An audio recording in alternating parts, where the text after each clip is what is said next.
Entendes o que estás lendo? O podcast que te leva através das páginas da Bíblia, livro por livro, capítulo por capítulo. Uma exposição bíblica emocionante.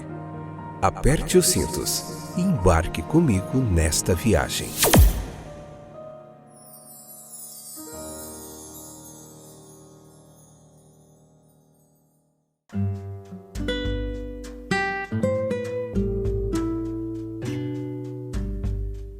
Olá, estou de volta para mais um fantástico episódio do podcast Entendes o que estás lendo. Paramos hoje no livro de Josué, capítulo 21, parte 3, episódio de número 927, 11ª temporada. Encerramos hoje o capítulo 21 e nessa 11ª temporada vai até o capítulo 24, o último capítulo do livro de Josué. Tem sido uma jornada excepcionalmente fantástica, de muito aprendizado, de muito crescimento pela poderosa palavra de Deus. O livro de Josué, capítulo 21, leia lá, escute os outros episódios para você poder entender todo o texto e contexto, tudo aquilo que a palavra de Deus tem a nos ensinar.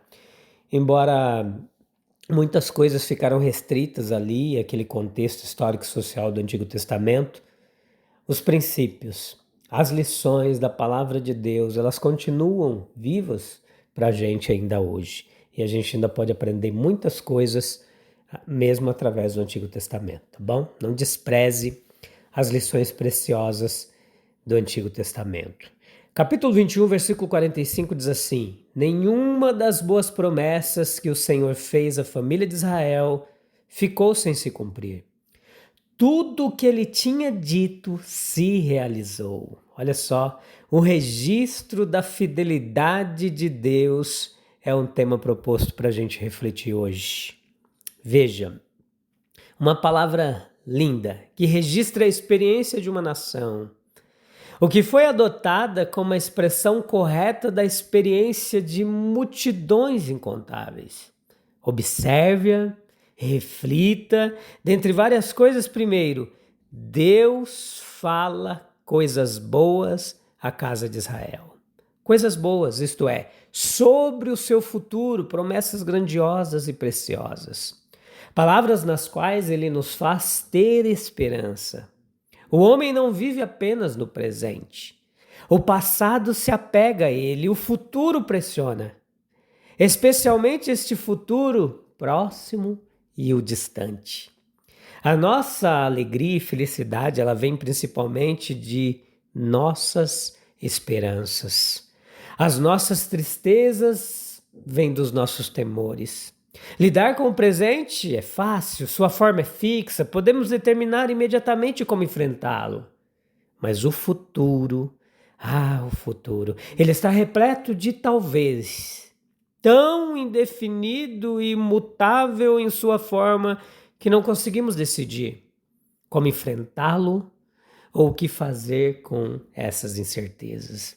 Deus, ele cobriu toda essa escuridão com suas boas palavras de esperança. Ele iria diante deles, eles seriam levados a uma terra que mana leite e mel.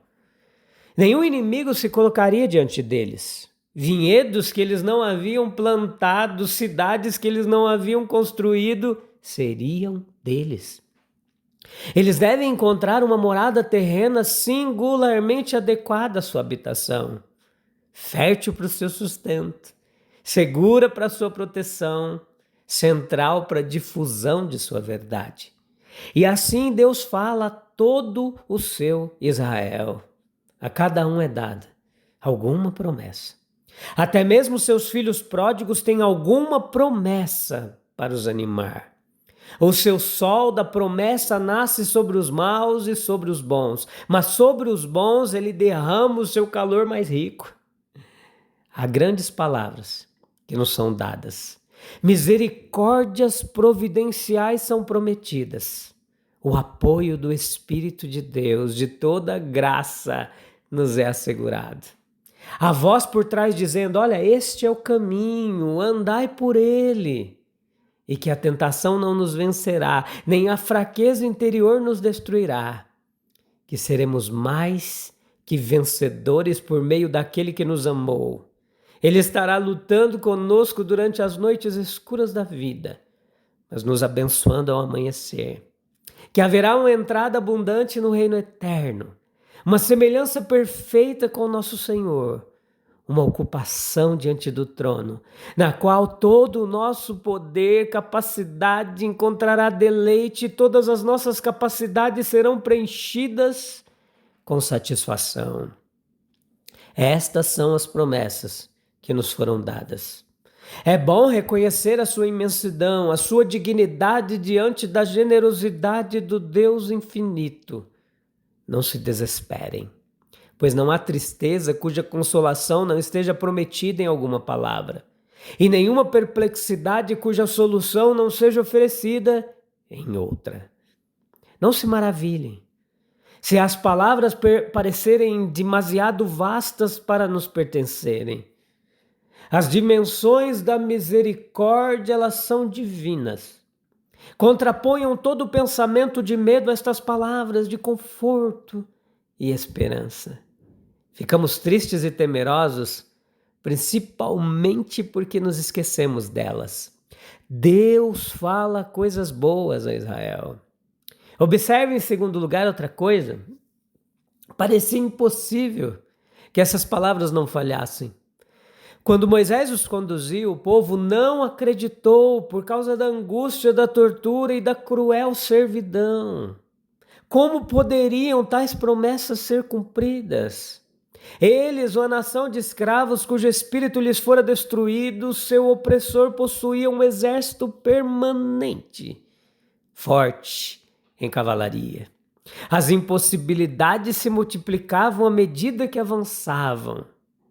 Pelo caminho que escolheram, viram-se cercados por cadeias de montanhas de ambos os lados, o mar à frente, o inimigo atrás. Como poderiam chegar ao outro lado? Havia dificuldades no deserto, ou melhor, impossibilidades quanto à água e ao alimento. Como poderiam desapossar as nações cananeias, todas mais fortes do que eles próprios? Esses povos de Gileade em suas fortalezas, fortes por natureza, e ainda mais, tornadas pela arte consumada e pelo vigor maravilhoso de seus habitantes. Sem qualquer tipo de artilharia, como se poderia considerar possível conquistar as cidades fortificadas dos cananeus? Como atravessar o Jordão, com seu profundo desfiladeiro, correnteza veloz que o tornava uma das mais fortes linhas de defesa que qualquer nação já teve.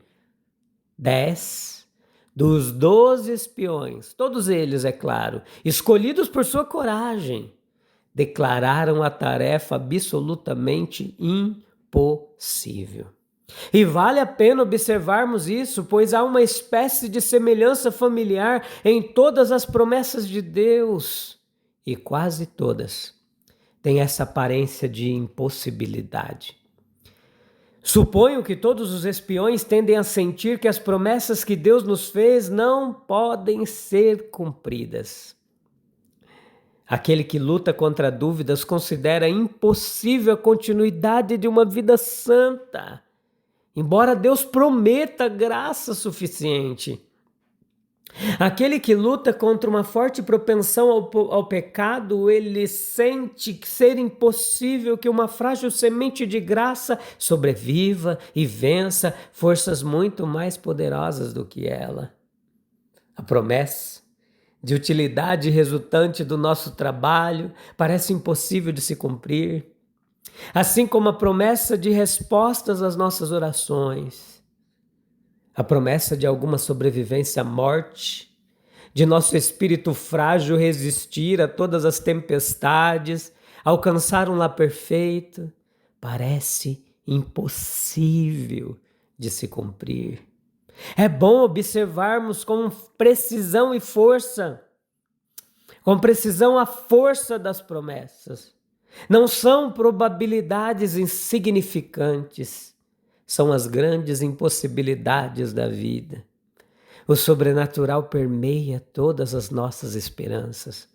Elas não podem se realizar a menos que Deus se preocupe com elas. Não devemos tentar fortalecer a fé considerando probabilidades naturais. As probabilidades naturais são todas contrárias ao cumprimento de qualquer uma das grandes promessas. Mas em terceiro lugar, observe, todas as promessas foram cumpridas. Tudo aconteceu, nada falhou em nenhuma das boas coisas que o Senhor havia falado. O mar foi atravessado, o deserto teve seu alimento e água, Bazã foi subjugada, o Jordão foi atravessado, toda a terra foi conquistada. E tudo isso aconteceu facilmente, sem qualquer contratempo, contanto que Israel estivesse disposto a simplesmente prosseguir. E desde então até agora, a experiência da Igreja de Cristo tem sido em grande escala e com invariável uniformidade, que por mais impossível que o cumprimento das promessas de Deus possa parecer, todas elas foram realizadas em abundância, muito além de tudo que foi pedido ou imaginado. Deus é o mesmo hoje como ontem. Não mais distante de nós em coração, não mais fraco em poder. Sua unção não se esgotou. Ele ainda está pronto para fazer o que prometeu. E se seguirmos fielmente o caminho que Ele nos guia, nada do bem que Deus nos prometeu falhará. Isso não significa que o plano divino referente à posse da terra por Israel tenha sido completamente cumprido em todos os aspectos. Os cananeus ainda habitavam certas partes da terra e nunca foram realmente expulsos completamente. Mas, em geral, a obra estava concluída. O país como um todo estava subjugado. E os invasores não enfrentavam mais uma oposição formidável. Além disso, a parte de Deus na obra foi totalmente cumprida. Qualquer falha parcial que possa ter ocorrido se deveu à infidelidade e à fraqueza de Israel. Não houve falha em Deus. Ele foi inflexivelmente fiel ao seu propósito. Sua palavra não foi quebrada, nada falhou, etc. A fidelidade absoluta de Deus aos seus propósitos e promessas é o nosso tema. Vamos analisá-lo de forma abrangente. A constituição e a ordem geral do universo ele ilustra a fidelidade divina. O universo do ser nada mais é do que a materialização do pensamento de Deus. Um propósito divino governa cada parte dele. Suas leis não são apenas expressões de sua vontade, promessas, e nenhuma lei jamais é frustrada, nenhuma promessa jamais quebrada. Elas participam da eterna firmeza de seu ser essencial. Elas permanecem firmes para sempre e são feitas em verdade e retidão. Assim é no reino material.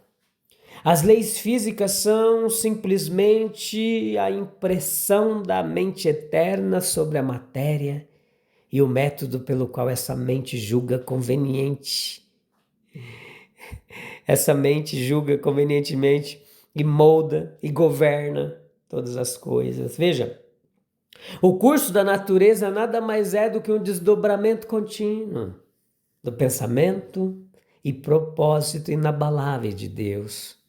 O mundo passou por muitas mudanças estruturais antes de ser pisado pelo homem e passou por muitas outras desde então. Mas as leis que o governam são as mesmas desde o princípio.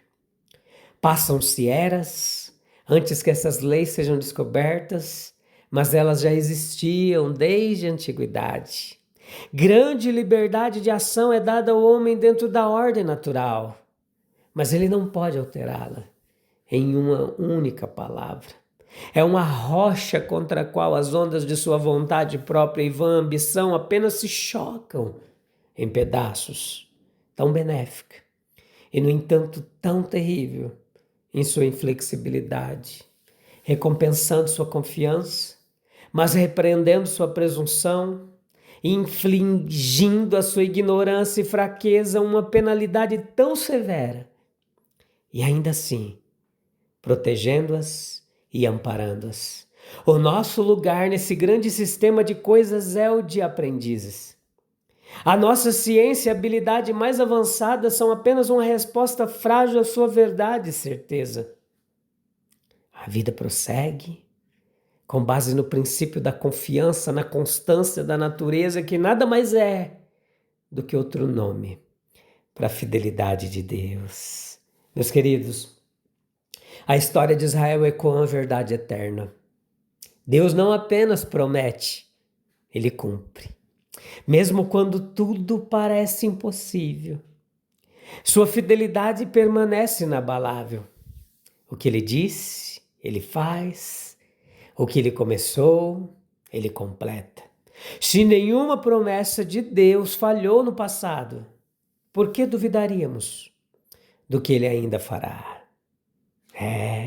E se o impossível sempre foi o cenário da ação divina, não seria justamente aí que nossa fé deveria descansar?